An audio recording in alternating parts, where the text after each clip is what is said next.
안녕하세요. 제주도에 남편과 함께 카페를 운영하며 살고 있는 35살 여자입니다.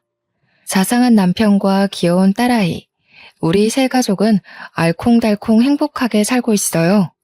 제가 제주도에 내려온 지 7년 정도 되는데요. 사실 27살이 되던 해 조금 이른 나이에 이혼을 경험하고 제주도에 내려왔어요. 혼인신고를 하지 않아서 이혼이라고 할 것도 없지만요. 지금은 재혼해 믿음직한 남편, 그리고 사랑스러운 딸아이를 케어하는 평범한 가정주부고요. 동시에 20대 여성으로 쇼핑몰 피팅 모델이라는 직업을 갖고 있죠. 남들이 말하는 소위 연예인 뺨치는 외모이지만 원래부터 이렇지는 않았답니다. 원래는 체력도 좋지 않고 운동을 싫어했어요. 관심을 두지 않았죠. 먹어대기만 하는 통에 제 몸은 99에서 100 사이즈를 입을 정도로 몸이 뚱뚱했죠. 이를 악물고 다이어트를 해 건강한 삶을 살게 된 계기가 있습니다.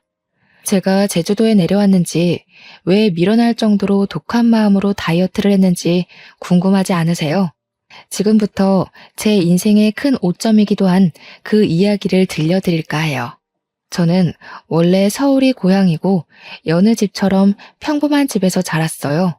공무원으로 근무하시는 아버지, 집에서 살림을 톡 부러지게 하는 우리 엄마. 엄마는 아버지와 자식들에게는 항상 따뜻한 밥을 먹여야 한다며 부지런을 떠셨는데 음식 솜씨도 좋아 이것저것 요리를 많이 해주셨거든요. 그리고 제가 어려서 몸이 약해 한약, 양약 등 안 먹어본 약이 없거든요. 어렸을 때는 힘없이 쓰러지기 일쑤였고 평소에도 힘이 없어 보인다는 말을 자주 들었습니다. 몸의 원기 회복을 도와주고 기력 보충을 해주는 한약을 어려서부터 먹었던 탓일까요? 몸이 쉽게 붓고 살이 잘 찌는 체질로 변하게 되더라고요. 통통하다 못해 제가 봐도 뚱뚱했지만 그게 살아가면서 흠이라고 느껴지진 않았습니다. 그렇다고 사람들의 시선을 아예 의식하지 않은 건 아니었어요. 저도 사람이니깐요. 그 일이 있은 후에는 생각이 바뀌게 되었죠. 시간이 흐르고 대학을 졸업하고 사회생활 목전을 앞둔 어느 날이었어요. 엄마와 장을 보러 동네 마트를 다녀오던 길에 저는 극심한 복통에 시달리게 되었습니다. 엄마는 서둘러 119에 전화를 하셨고 그 길로 응급실로 갔죠. 이런 통증이 있었을 텐데 이걸 어떻게 참았습니까? 엑스레이나 초음파상으로 볼 땐 담석증과 급성 충수염이 의심되네요. 조금만 늦었어도 복막염으로 응급수술할 뻔했네요. 수술을 하는 게 좋을 것 같습니다. 네? 한 번도 아픈 적은 없었어요. 그동안 이런 적이 없었는데 오늘 갑자기 너무 아팠는걸요. 다른 이상은 없는 건가요? 큰 문제는 아니죠. 그대로 둬봤자 좋을 것도 없고 2가지 경우가 한 번에 올 수는 있지만 초음파로 봤을 때 이 정도면 큰 편이에요. 아주 심각한 건 아니지만 어차피 수술해야 됩니다. 우선 진통제 놔드릴 테니 조금 버텨보시고 내일 아침에 다시 봅시다. 그렇게 다음날 오전 9시쯤 저는 수술을 받았습니다. 수술 후 2주 정도를 병원에 입원했어요. 수술을 하며 컨디션 회복이 잘 되지 않아 여러 검사를 받았는데 결과가 조금은 충격이었습니다. 제가 초고도 비만인데다가 몸의 염증 수치가 상당히 높다는 거예요. 면역 수치는 현저히 낮아져 있는데 이대로라면 면역 체계가 무너져 어떤 병에 걸려도 이상하지 않을 만큼 상태가 좋지 않다고 했어요. 생각보다 많이 심각하네요. 몸이 어느 정도 회복되고 나면 운동도 하셔야 해요. 비만이 결코 좋은 것은 아닙니다. 여기서 더 심해지면 비만 질환으로 병원에서 살아야 할 수도 있어요. 약 처방해 드릴 테니 꾸준히 복용하시고 힘드셔도 운동하는 습관을 기르세요. 제가 뚱뚱한 건 이미 모두가 아는 사실이었지만 그렇게 심각한 상태인 줄 몰랐거든요. 저는 상당한 쪽팔림과 충격을 받았습니다. 퇴원 후 처방받은 약 그리고 식이요법과 운동으로 15kg 정도를 어렵사리 감량했어요. 정말 운동을 싫어했지만 죽지는 말아야지 하는 생각에 이악 물고 버텼거든요. 날씬까지는 아니지만 남들이 말하는 통통한 몸을 갖게 됐죠. 그렇게 조금씩 건강관리를 하며 회사에 취직도 했습니다. 사회생활을 하다 보니 정말 예쁘고 몸매가 좋은 여자들이 많았어요. 딱 붙는 옷, 직장을 다니며 누구나 한 번쯤은 꿈꿔본 정장핏, 모델 같은 사람들, 44에서 55 사이즈의 적당한 굴곡을 가진 몸매는 저에겐 그림의 떡이었습니다. 매번 옷을 살 때면 빅사이즈로 사야 해서 여러 사이트를 찾아보고 겨우 몸에 맞는 옷을 구매할 수 있었죠. 점점 자존감을 잃어갈 때쯤 운동을 취미로 삼아보자 생각해 회사 내 등산 동아리에 가입했어요. 격한 운동을 싫어하고 약간의 두려움이 있었거든요. 하지만 등산은 조용히 잘할 수 있을 것 같았어요. 회사 일로 지친 몸을 상쾌한 공기를 마시며 힐링할 수 있기도 하고 운동도 하고요. 등산 동아리에 가입한 이후에도 저만 덩치가 커 보이는 것 같은 느낌을 받았습니다. 딱 붙는 옷, 색색의 예쁜 등산복을 입지 못한다는 사실에 우울감만 더 커져가고 있었거든요. 등산을 하다가 맨 뒤에서 처져도 동아리 회원들이 잘 챙겨주었는데 점점 지쳤는지 관심받게 날 무렵 마케팅팀의 한 직원이 저를 위로해 주더라고요. 그게 바로 전 남편이었습니다. 저에게 물을 건네며 힘들지 않냐며 같이 올라가지 않겠냐고 손도 잡아주고요. 그것을 계기로 연락처를 주고받아 점심시간에 같이 식사도 하고 커피도 마시며 가까워졌어요. 제가 평소에 건강관리를 하고 있는데 운동이 너무 어렵다며 고민을 이야기했죠. 그때 고맙게도 전 남편은 용기를 북돋아주고 싶다며 운동을 해보고 싶으면 적극적으로 도와주겠다고 했어요. 그렇게 퇴근 후 같이 헬스장을 끊어 한두 시간씩 같이 운동도 했고요. 더욱 사이는 가까워졌고 저희는 연인 사이로 발전하게 됐죠. 남편은 키도 훤칠하고 수려하게 생긴 외모에 정장이 잘 어울린다는 말 그대로 엄친아 스타일이었습니다. 회사에서도 여직원들이 수도 없이 대시를 할 정도로 인기 있는 남자였거든요. 저와 사귀고 나서도 저의 못생긴 외모나 저희를 쳐다보는 주변의 시선 따위는 의식하지 않았고요.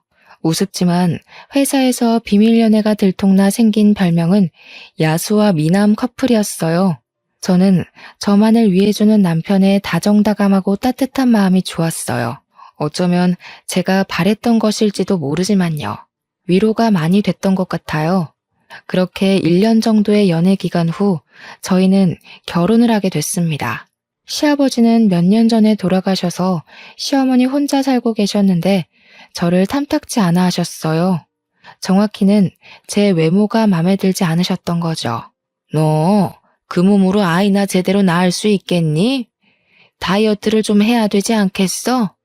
그래야 나중에 조금이라도 도움이 되지 않겠냐고.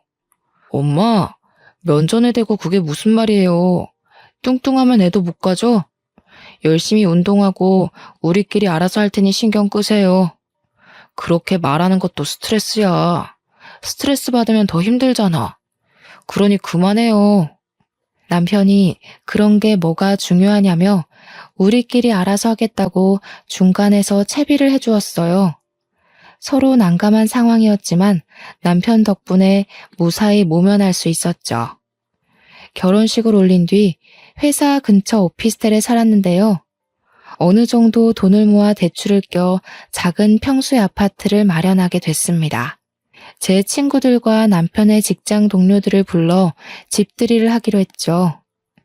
맛있는 음식을 먹으며 분위기가 무르익다 보니 술이 모자랐어요. 저는 잠시 집 앞 마트에 다녀온다고 하고 옷가지를 챙겨 나갔죠. 지갑을 두고 와 다시 집으로 올라갔는데 현관 앞에서 그대로 멈출 수밖에 없었어요. 술이 조금 들어간 상태고 늦은 시간이어서 제 친구들은 먼저 집으로 갔고요. 남아있는 남편 친구들이 대화를 하는데 화가 나기보다는 비참한 기분이 들었거든요. 야, 도영아, 이제 좀 솔직해져봐. 재수씨도 없고 우리끼리 있는데 너 마음에도 없는 결혼하고 지금 이 생활 만족하냐? 솔직히 재수씨 착한 거 빼면 볼 거 없잖아. 뭘 보고 결혼했어? 맞아. 너 지은이한테 거하게 차이고 나서 복수하고 싶어서 결혼한 거 모를 줄 알아? 그리고 솔직히 지금 애도 없는데 마음도 없으면 온전하겠냐고. 요즘에 이혼이 흠도 아니고 할 수 있을 때 하는 게 좋다고 본다 나는. 야, 너희들은 무슨 말을 그렇게 하냐?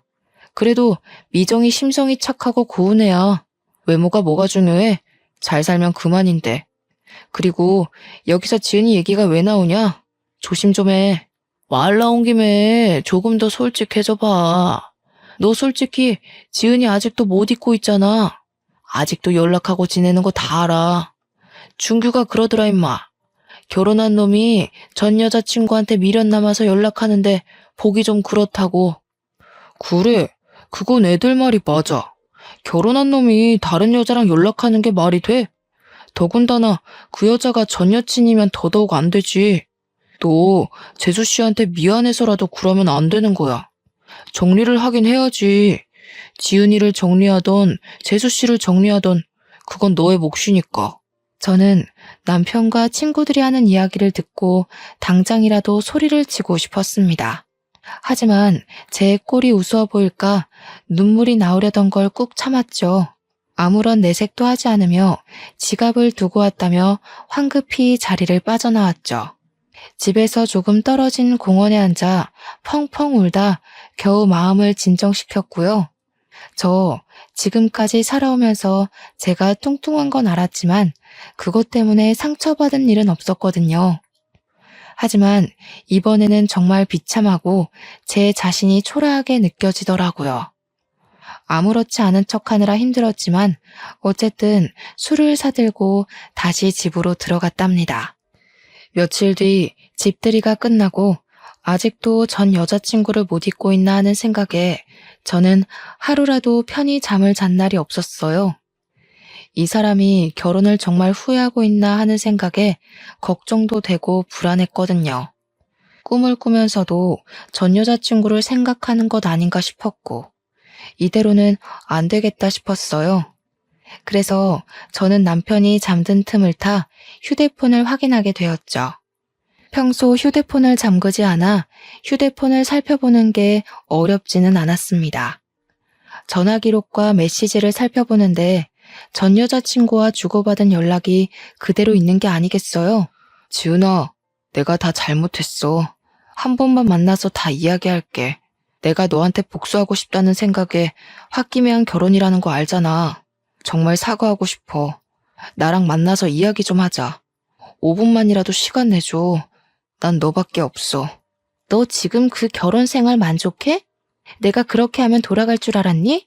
웃기는 소리 하고 있어. 지금 나 불륜녀 만들려고 작정했니? 이거 완전 미친놈 아냐. 그 어떤 말을 해도 나는 너밖에 없어. 내 마음 알잖아. 너 아직도 많이 사랑해. 결혼도 후회하고. 정말 미안해. 내 마음을 다시 받아줄 수 없겠니? 대충 이런 내용이었습니다. 정말 기가 막히지 않나요? 외간 여자가 가정이 있는 남자와 저런 내용의 연락을 주고받았다는 것도 웃기지만 더 웃긴 건 남편이 저런 말을 듣고도 아무런 대꾸를 하지 않았다는 거예요. 저는 주고받은 대화 내용을 모조리 캡처해 제 휴대폰으로 전송했어요. 조금이라도 증거를 모아두어야 했죠. 이혼하고 싶은 생각은 없었지만 그게 최선이라 생각했어요. 물론 남편의 휴대폰에서는 저에게 보낸 흔적을 지웠고요. 혹시나 해서 사진첩도 봤는데 아니나 다를까 그 여자와의 흔적이 남아 있었습니다. 심지어 그 여자의 번호는 내 짝꿍 하트로 저장되어 있는 게 아니겠어요? 저는 휴대폰을 보면 볼수록 남편에 대한 실망감이 커져갔지만 우선 아무렇지 않은 척 하기로 했어요. 정말 피가 거꾸로 솟는 느낌이었습니다. 온몸에 힘이 빠졌어요. 그날 휴대폰을 통해 알아낸 그 여자 번호로 연락을 했습니다. 만나서 이야기 좀 하자고. 다음날 연차를 내고 그 여자를 만나러 집 근처 카페로 향했죠. 카페에 먼저 도착해 언제쯤 오나 생각하던 찰나에 누군가 들어오는 소리에 시선을 돌렸습니다. 그 여자가 제 앞으로 당당하게 걸어오더니 다리를 꼬며 앉았어요. 안녕하세요. 생각보다 더 평범해서 놀랬네요. 이렇게 갑자기 만나자고 하는 걸 보니 우리 만나는 거 도영이는 알아요? 아, 그 전에 빈 껍데기 남편이랑 사는 거 만족해요? 네? 빈 껍데기요? 말 함부로 하지 말아요. 과거가 어찌됐든 지금은 법적인 내 남편이에요. 무슨 권리로 그런 말을 하는 거예요? 의외로 성깔 있으시네. 도영이 눈이 이렇게 낮은 줄 몰랐네요. 당신을 사랑한다는 그 말 진짜인 것 같아요? 아직도 나를 못 잊어 안달인데 평생 같이 살 수 있어요? 과거는 중요하지 않아요. 지금이 중요하지. 남편이 그렇게 연락해도 그쪽이 연락을 자꾸 받아주는 거 보면 그쪽도 무슨 속셈이 있나 봐요? 앞으로 더 이상 연락하지 않았으면 해요. 서로 사람답게 살자고요. 개념 좀 챙기고. 심란한 마음을 이끌고 집으로 돌아가려는데 시어머니에게 연락이 왔습니다. 어머니 목소리가 심상치 않으셨어요. 집에서 15분 정도 가까운 거리에 살고 계셔서 저는 무슨 일이 있나 싶어 달려갔죠. 초인종을 누르자 금방 문을 열어주셨는데 표정이 너무 떨떠름해 보이셨어요. 예, 너 연차 써서 집에 있다길래 얘기 좀 하려고 불렀다. 너네 결혼한 지 벌써 몇 년째니? 왜 아직도 아이 소식이 없어? 남편이랑 시댁에 잘하면 뭐하니? 정작 중요한 며느리 도리를 하지 못하고 있는데. 너네 부부 맞니? 어머니, 죄송하게 생각해요. 저희도 노력하고 있어요. 그러니 조금만 기다려주시면 안 될까요? 저희 이제 자리 잡고 조금만 노력하면 되니까요. 그놈의 노력. 그러게. 내가 결혼 전부터 다이어트 하라고 하지 않았니? 내가 남자여도 너 보기 싫을 것 같다, 얘. 누가 그런 몸뚱이를 좋아한다니? 그렇게 다이어트를 하라고 말을 했는데 듣지를 않으니 원. 미련 곰탱이도 아니고 정말. 어머니, 그래도 말씀을 너무 그렇게 하지 않으셨으면 좋겠어요. 저도 노력하고 있고요. 아이는 하늘이 점지해 주시는 거라는데 조급해봤자 좋을 게 없다고 생각해요. 사실 저희도 그렇게 급하게 생각하고 있지 않고요.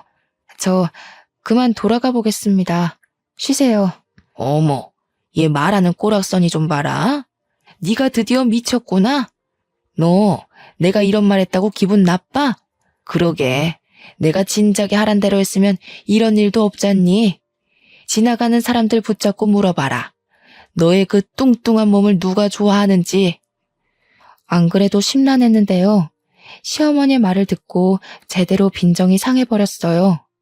남편에 대한 배신감과 그 여자에 대한 분노, 그리고 시어머니에 대한 원망으로 가득 찼고 저는 그날로 운동을 하기로 마음먹었습니다. 저도 직장을 다니는 터라 주간에는 근무를 해야 했어요. 그래서 새벽에 2시간 정도 일찍 일어나 스트레칭과 조깅을 했습니다. 퇴근 후에는 남편과 다니던 헬스장에 1:1 PT 이용권을 끊어 운동을 했고요.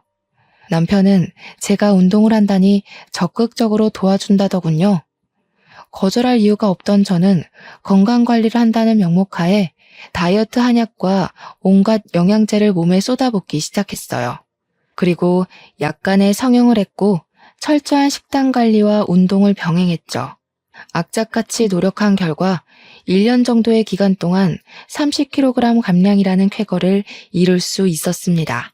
소위 말하는 연예인 뺨치는 외모와 몸매를 갖게 됐죠. 처음에는 저를 바라보는 시선이 부러웠지만 점점 자신감을 되찾으며 당당해지기 시작했어요. 지금까지 도와준 남편이 고마웠지만 시어머니의 모욕적인 말과 제가 당했던 굴욕들, 그것을 생각하면 화가 치밀어 올랐어요. 용서도 안 됐고요. 저는 이미 남편을 미워하고 있었고 받은 수모만큼 대갚음 해줘야겠다는 생각만 했습니다. 여전히 남편은 전 여자친구와 연락을 주고받고 있었거든요. 동창 모임이 있다며 나갔다 오면 꼭 외박을 했는데 안 봐도 비디오지 않나요? 이미 저로서는 남편에 대한 신뢰가 땅에 떨어질 대로 떨어진 뒤였죠. 아이를 가져야 한다는 명목으로 회사를 그만두고 살림에 전념하라던 시어머니의 말대로 저는 회사를 그만두고 자기 관리에 전념하기로 했어요. 물론 아이를 가질 마음은 절대 없었지만요. 말을 고분고분 듣는 며느리 코스프레를 하느라 여간 고생한 게 아니었습니다. 회사 일을 그만두니 적적하긴 했습니다. 그러던 저에게 어느 날 새로운 제안이 왔어요. 병원에 다녀오던 길이었는데 쇼핑몰 피팅 모델 일을 해보지 않겠느냐며 길거리에서 캐스팅을 당한 겁니다. 저는 한 번도 해보지 못한 분야의 일이었고 내가 과연 잘할 수 있을까 하는 의구심이 들었죠. 무모한 도전이다 생각하며 눈을 질끈 감고 우여곡절 끝에 첫 촬영을 마쳤어요.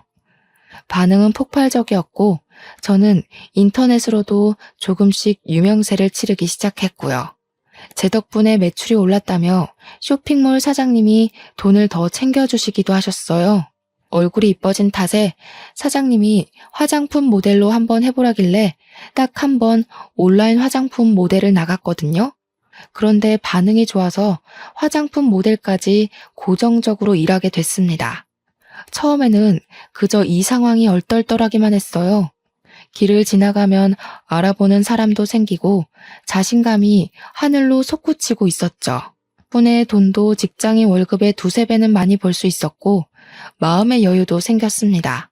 유명한 잡지사에 떠오르는 모델계의 샛별이라는 주제로 인터뷰하기도 했고요.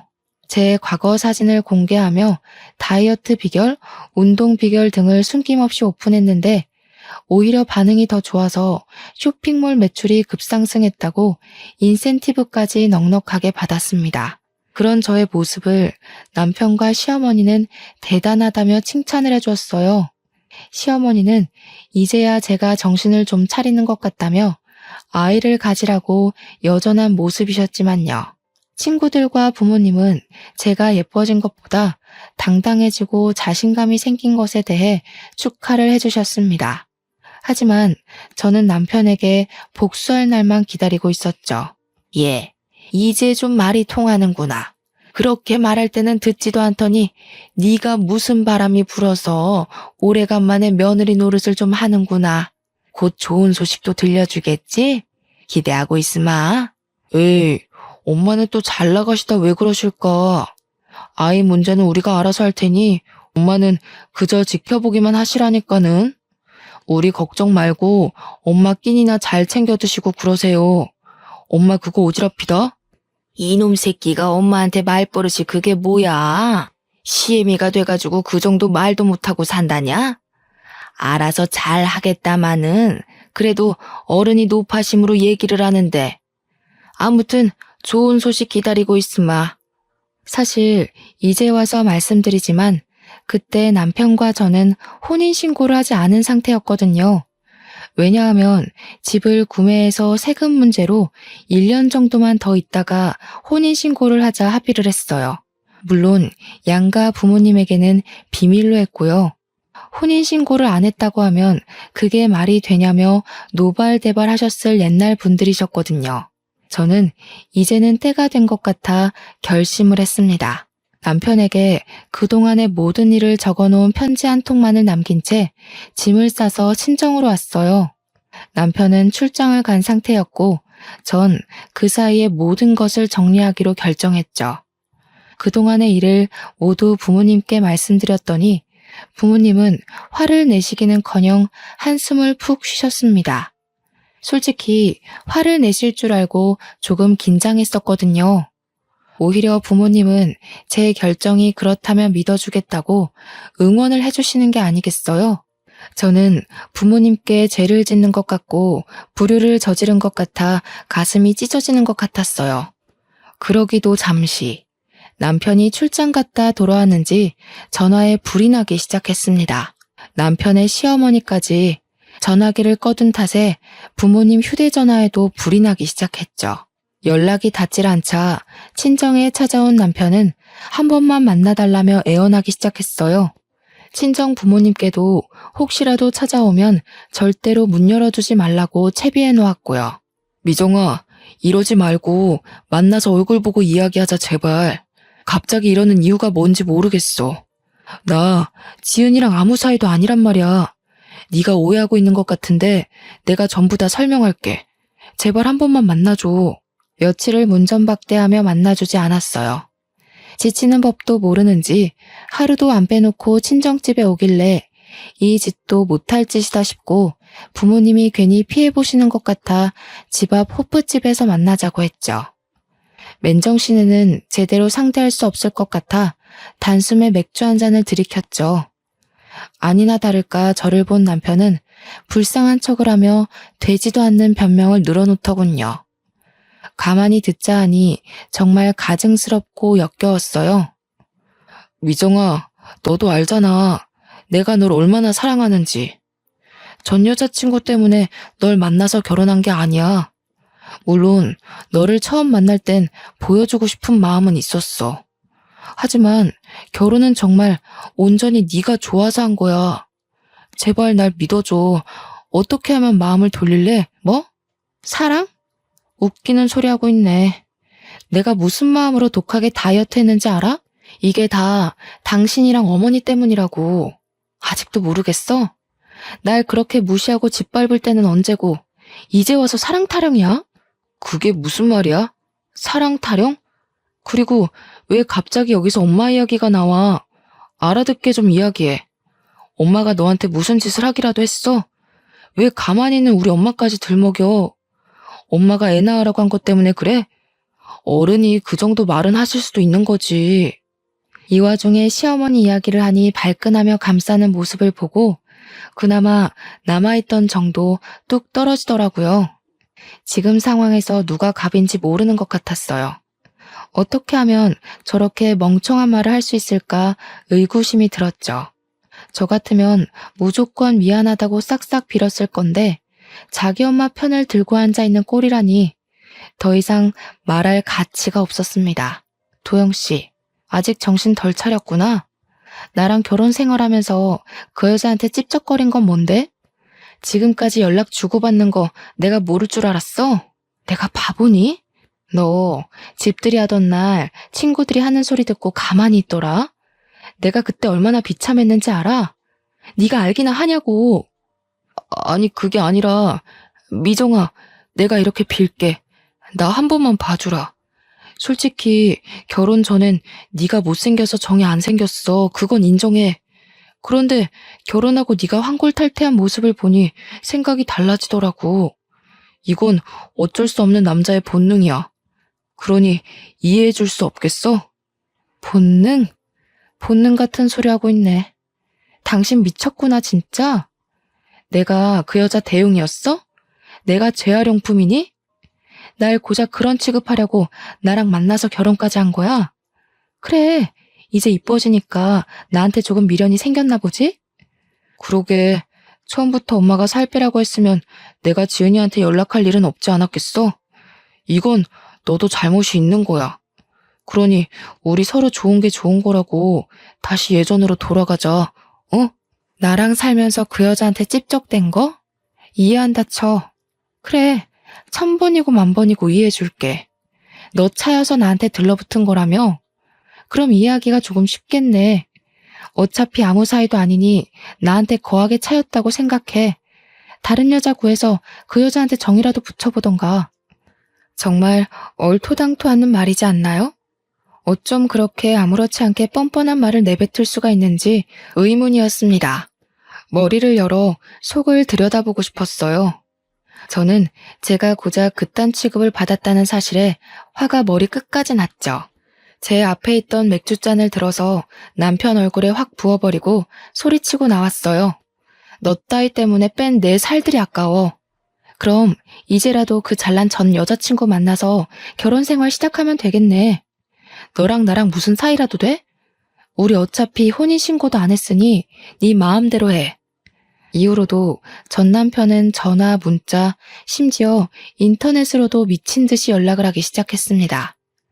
제가 전부 무반응으로 대처하니까 이번에는 시어머니가 연락을 해오더군요. 얼굴 보며 만나서 이야기하자는 말에 드러나 보려고 시댁 근처 카페로 갔죠. 카페에 들어가기 전 앉아있는 시어머니를 가만히 쳐다봤어요.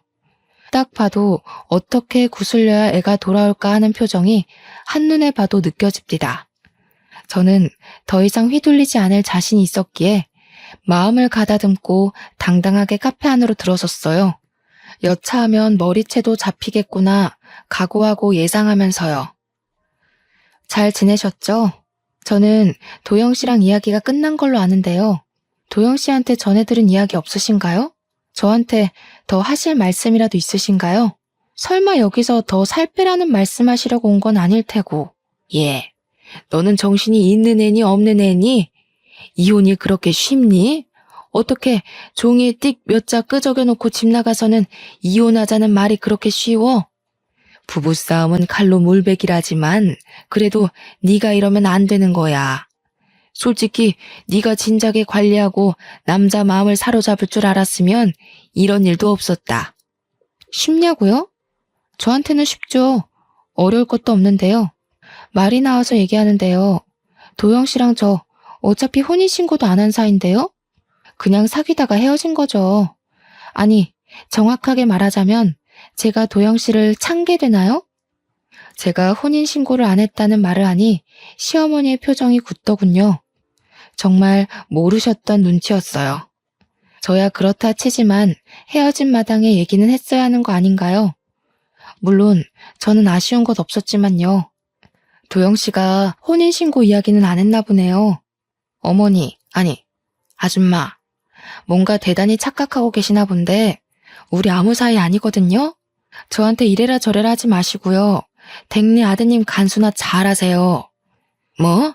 아줌마? 야, 너 말 다 했어? 그래도 내가 너 시어머니였던 사람인데 어떻게 뭐? 아줌마? 나 참 기가 막혀서. 너 가정교육을 그렇게 받았니? 네 부모가 그렇게 가르치던? 못생긴 거 잘난 우리 아들이랑 결혼시켜줬더니 은혜도 모르는 이 배은망덕한 것. 진짜 뭘 모르는 건 아줌마예요. 저기요.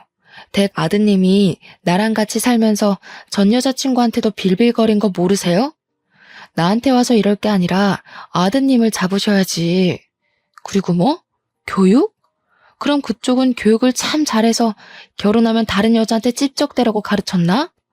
앞으로 한 번만 더 연락하면 나도 가만히 안 있어요. 알겠어요? 아니, 얘는 뭘 그런 걸 가지고. 그러지 말고 내가 다 잘못했으니 다시 올라오거라. 도영이 어디에 한눈 못 팔게 잘 잡고 있을 테니까 나 믿고 다시 시작하자꾸나. 내 약속하마. 한 번만 더 찾아오면 간통죄던 상간녀 소송이던 고소할 겁니다. 정신적 피해 보상까지도요. 혼인신고만 안 했지. 주변 사람들은 이미 결혼식 왔다 갔고 집들이도 했고 집도 같이 샀고 그 사람들이 다 증인이에요. 어디 한번 물어볼까요? 버젓이 아내가 살아있는데 전 여자친구 못 잊어서 만나러 다니는 불륜남 어떻게 처리할지? 아니 미정아, 무슨 말을 그렇게 하니? 그러지 말고 내 이야기 좀 들어보렴. 내가 조금 전에는 흥분해서 막말을 했어. 실수했다가 서로 살아가면서 실수를 한 번쯤 하길 마련이야. 서로 이해하며 넘어가 줄 수는 없겠니? 친척들 얼굴은 어떻게 보고 또 도영이가 망가져가는 꼴을 나더러 어떡하라는 소리니? 그건 아줌마가 알아서 하셔야죠. 그것까지 제가 신경 써야 될 이유가 있나요? 저한테 그렇게 살 빼라 애가져라 했던 분은 어디 가셨어요? 이제 주제 파악 좀 되셨으면 댁에 돌아가셔서 아드님 회초리를 치시던지 가둬놓고 패시던지 정신 좀 차리라고 해주실래요? 저는 더 이상 상대할 가치도 못 느꼈습니다. 그럴 힘도 없었고요. 잔뜩 소리를 치고는 연락하지 말라며 자리를 박차고 나왔어요. 너무 연락을 해대는 통에 저는 결국 휴대폰 번호를 싹 다 바꿔버렸죠. 친정집에 더는 찾아오지 못하도록 다른 지역으로 이사까지 갔고요. 정말 진절머리가 난다는 말이 이런 데서 나오나 봅니다. 다행히 그 뒤로 더는 찾아오지 않더라고요. 저는 서울에서의 생활을 정리하고 제주도로 터전을 옮겼어요. 모델 일을 하며 충분한 돈을 모았기에 제주도에서 좋은 풍경을 보며 여유롭게 생활하고 싶었거든요. 그동안 많이 힘들었고 마음의 안정을 되찾고자 노력했습니다. 그래서 제주도에 작은 정원이 딸린 전원주택을 사서 정착하게 되었죠. 제주도에서 잠시 휴식기를 가지며 저를 위한 여행을 시작했어요. 여행이라고는 별다를 것 없이 혼자 영화를 보기도 하고요. 서점에 들러 책을 사 카페에서 커피 한 잔을 하며 독서를 즐기기도 했고요. 탁 트인 바다를 보며 그림을 그려본다든지 사진을 찍는다든지 제주도 이곳저곳을 돌아다녔죠. 그러다 여행을 하며 자주 들리던 카페 사장님과 친분이 생겼습니다. 제가 은근 고지식해서 한 가지 메뉴에 꽂히면 그 메뉴를 파는 가게에서만 사 먹는 버릇이 있거든요. 그날도 어김없이 늘 먹던 메뉴를 주문하려고 했습니다. 늘 혼자 오시면서 같은 메뉴만 주문하시던데 이번에는 제가 추천 좀 드려볼까요? 저는 제가 먹던 것만 먹어서 어떤 게 좋은지 모르겠네요. 감사하지만 추천해 주실 만한 메뉴가 있나요? 무가당 주스만 드시길래 이번에는 달달한 커피 한번 추천해드리고 싶은데요. 따뜻한 바닐라 크림 라떼 어떠세요? 제가 제일 추천드리는 메뉴예요. 그 일을 계기로 카페에 자주 방문하며 사장님과 많은 이야기를 하게 됐습니다. 나이는 저보다 5살 많았고 원래 제주도가 고향인 사람이었습니다. 대화를 하다 보니 이야기를 경청해 주시는 모습이 마음이 참 따뜻한 사람인 걸 느꼈어요. 저에게 제주 생활을 하며 불편한 것이 있으면 얼마든지 터놓고 이야기하라고 해주셨고 실제로도 많이 챙겨주셨죠. 카페에 자주 방문하며 사장님과 많은 이야기를 나누게 되었는데요. 알고 보니 사장님은 저와 비슷한 아픔을 가지고 있더라고요. 그래서 그런지 저에게는 사장님이 더욱 공감과 위로가 되는 존재로 다가왔습니다. 저는 제주도에서 생활하며 여전히 모델 일을 꾸준히 하고 있었는데요. 어느 날 한 해외 잡지사에서 저를 인터뷰하고 싶다며 제의가 들어온 게 아니겠어요? 남들도 다 알만한 유명한 대형 잡지사라 저는 잔뜩 긴장한 채 인터뷰에 응했고요. 원래부터 모델 일을 했던 게 아니고 전문적으로 배워본 적도 없는 터라 많이 긴장했죠. 그런 저를 가족들과 카페 사장님은 응원을 해주셨어요. 그 잡지사에서는 제가 모델 일을 하게 된 이유에 대해 인터뷰를 했습니다. 지난번과 같이 제 과거 사진과 함께 있는 그대로를 보여드렸어요. 처음부터 원해서 갖게 된 직업은 아니지만 지금의 저를 있게 한 건 과거라고 하면서요. 결국 그 인터뷰가 계기가 되어 저는 이탈리아에서 열리는 패션쇼에 초대받게 됐습니다. 명품 브랜드는 아니지만 의류 화보도 찍게 되었고요. 제주도와 서울, 외국으로 가며 정말 바쁘게 2년 정도를 보냈죠. 힘이 들고 지칠 땐 언제나 뒤에 카페 사장님이 계셨습니다. 그렇게 저희는 마음이 통해 연인 사이로 발전하게 됐고요. 그런데 뜬금없이 잊고 지냈던 사람이 저를 찾아왔습니다. 저의 소식을 접한 전 남편은 콩고물이라도 주워 먹고 싶었는지 제주도로 저를 찾아왔습니다. 바뀐 번호를 어떻게 알았는지 전 시어머니 연락도 오고요. 여긴 웬일이야? 무슨 염치로 당신 여기로 오는 거야? 정말 나를 생각한다면 더 이상 찾아오지 말아야지. 내가 유명해지니까 탐이 나디? 미안하지만 더 이상 당신과 엮이고 싶지 않으니 그만 가줘. 나도 이렇게까지 하는 거 정말 싫어. 하지만 어쩌겠어. 이미 내 마음은 너한테 있는걸. 그러지 말고 우리 다시 잘해보자. 어머니도 그걸 바라시고. 같이 서울로 가서 예전처럼 행복하게 잘 살자, 미정아. 결국 아쉬워서 온 거겠지. 내가 예뻐지고 돈 많이 벌고 유명해지니까 그제야 며느리 취급하고 싶으시다던? 너는 또 뭔데? 난 더 이상 너희들 상대할 가치를 못 느끼겠으니까 험한 꼴 당하고 싶지 않으면 당장 꺼져. 뭐? 험한 꼴? 너희들? 너 정말 이렇게 나올래? 너 그 카페 사장이랑 무슨 사이야? 너 나 몰래 남자도 만났어? 이거 안 되겠네. 오냐오냐 해줬더니 아주 끝까지 기어오르네. 너야말로 험한 꼴 당하고 싶어? 좋은 말 할 때 순순히 내 말대로 해. 정말이지 등산 동아리에서 처음 만났던 그 다정다감했던 남편이 맞는지 의심스러웠어요. 정말 한순간에 눈빛이 변하는데 사람이 어떻게 저렇게 변할 수 있나 싶었다니까요. 하지만 저는 더 이상 겁이 나지 않았습니다. 꿀릴 게 없었거든요.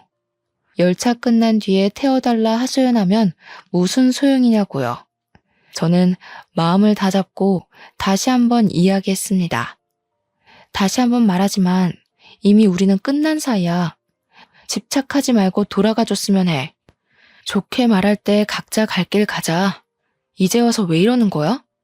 남편이 자기 마누라 덕 좀 보겠다는데 그게 그렇게 안 될 일이야? 너도 아마추어 같이 왜 이래? 괜히 버티지 말고 당장 나랑 서울 가자. 이리 와. 왜 이래 도대체? 우리 이미 끝난 사이라고 몇 번을 말해? 너와 나 혼인신고도 안 한 남이었어. 아니, 남보다 못한 사이였지.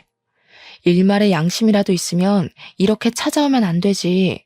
이거 놓으라고. 전 남편이 갑자기 제 손을 잡아 끌며 막무가내로 데리고 가려는 게 아니겠어요?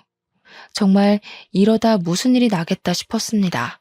점점 힘은 빠져가고 거의 전 남편에게 끌려가다시피 실랑이를 하고 있는데 카페 사장님이 나타나셔서는 남편에게 주먹을 휘두르셨어요.